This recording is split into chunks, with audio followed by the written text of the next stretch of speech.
Hey y'all. Okay, Dr. Mary Renzel coming to you from the road, somewhere in Jogga County.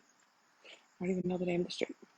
Okay, so I'm planning two team retreats, and one a really big one and one a nice, really tight one, a keynote and a grand round. So I'm out here just trying to get good ideas. So I would love your input, ideas, your dreams. Like, what is a retreat you went to that was just so awesome? Or what do you always dream of? Like, you're at a retreat and you're like, I wish it would have had da da da da da da, you know? I mean, I personally love interactive retreats. I, of course, love sharing neuroscience strategies so people could actually use them that very week, make it really actionable. Um, I like to talk about synchrony, like how we as a person synchronize with our state of our brain, how our state of our brain helps us see the world. So we see the world as we are. So, gosh, I came across a great book called The Mind of the Leader. I think that's what it is. Highly recommend. I'll put it in the links in the I'll put it in the links. Um, but they talk a lot about how we can lead ourselves, how you can lead others, how you can lead your institution or your organization. And leading yourself, I mean, what state are you in? You know, sleep, nutrition, your emotional state, all of those things, and how connected are you? Do you have good, healthy relationships? How do you figure all that out? Like, how do you know you're like your brain-o-meter before you go into a meeting so that you know you're bringing your best self? Because the amazing thing, it's shown like research trial in like babies, kids, adults, teens, is that we synchronize with each other. So whatever I'm bringing, you will feel when I enter a meeting, and whatever you're bringing, others will feel, literally to like brainwave, pulse, blood pressure. It's really, really so amazing. So when we think like they, like if we're always like they, them, they're the problem, sometimes we have to think of what are we bringing to the team. So it's really important to think of how we synchronize with others because it's not even necessarily a conscious thing.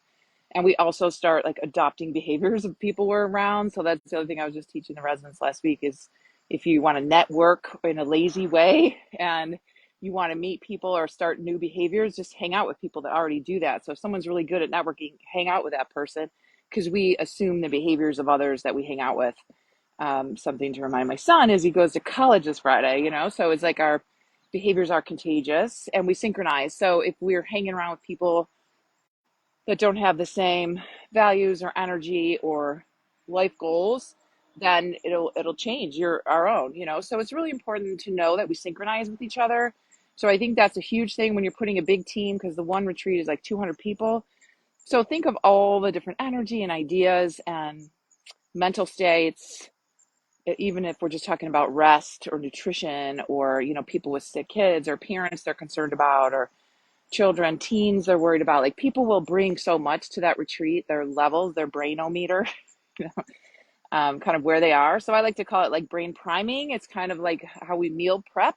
We could brain prep for a meeting or a retreat. And how do we meal prep or brain prep for the week? Why do you meal prep? Because you want to have instant access to healthy food and you know it'll help your week. You'll feel fortified. So why should we brain prep? You know, same thing, right? Like we want to have a productive week. We want to really be able to focus, get our work done so we can get home and have fun and support others, come up with big ideas. So brain prepping is really important. So that's why I'm outside riding my bike before I'm preparing for these retreats and keynotes and all that. So let me know your ideas. What is a retreat you went to that was just so amazing? You loved every second of it. Or something that just didn't work and you wish you hope you never go to a retreat like that again.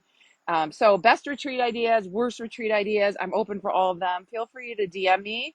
And it's okay to dream big. Like, oh, I wish it was this or that, you know, so whatever you think, you know, just let me know your thoughts.